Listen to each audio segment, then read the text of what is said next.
एक बार की बात है। डॉक्टर भीमराव अंबेडकर, जिनकी गिनती देश के सबसे बड़े विद्वानों और कानूनविदों में होती है, एक महत्वपूर्ण कानूनी मामले की पैरवी कर रहे थे। पूरा न्यायालय उनकी विद्वता और तर्कों से प्रभावित था, लेकिन उस दिन अदालत में जो जज बैठे थे, उनके मन में अंबेडकर जी के प्रति पूर्वाग्रह था। सिर्फ इसलिए क्योंकि बाबा साहब एक दलित परिवार से आए थे। मामले की सुनवाई के दौरान जज ने तिरस्कार भरे लहजे में कहा, तुमने भले ही बड़ी बड़ी डिग्रियां हासिल कर ली हों, लेकिन कानून का सम्मान करना अभी नहीं सीखा।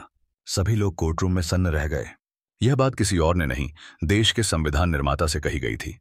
लेकिन बाबा साहब ने कोई गुस्सा नहीं दिखाया। उन्होंने कुछ ऐसा किया जिसे देख हर किसी की आंखें खुली की खुली रह गईं। बाबा साहब ने धीरे धीरे अपनी किताबें समेटी और बिना कुछ कहे अदालत के फर्श पर बैठ गए।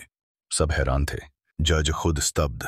बाबा साहब ने शांत स्वर में कहा, जब मेरे समाज के लाखों लोग आज भी न्यायालयों में, स्कूलों में, मंदिरों में और समाज में नीचे बैठने को मजबूर हैं, तो मुझे क्या हक है ऊंची कुर्सी पर बैठने का?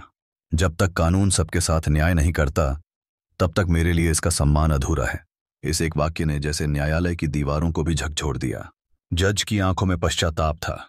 वह अपनी कुर्सी से उठे, बाबा साहब के पास आए और बोले, मैं आपसे नहीं, खुद से शर्मिंदा हूं।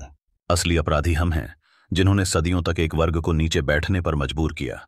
आज आपने हमें सिखाया कि कानून का सम्मान केवल कुर्सियों या डिग्रियों से नहीं होता, बल्कि इंसानियत और सच्चाई के साथ खड़े होने से होता है। उस दिन बाबा साहब ने न सिर्फ एक मुकदमा जीता, बल्कि पूरे न्यायालय को यह सिखा दिया कि सम्मान खरीदा नहीं जाता, कमाया जाता है। और जब कोई सच्चाई के साथ खड़ा होता है, तो पूरी व्यवस्था झुक जाती है।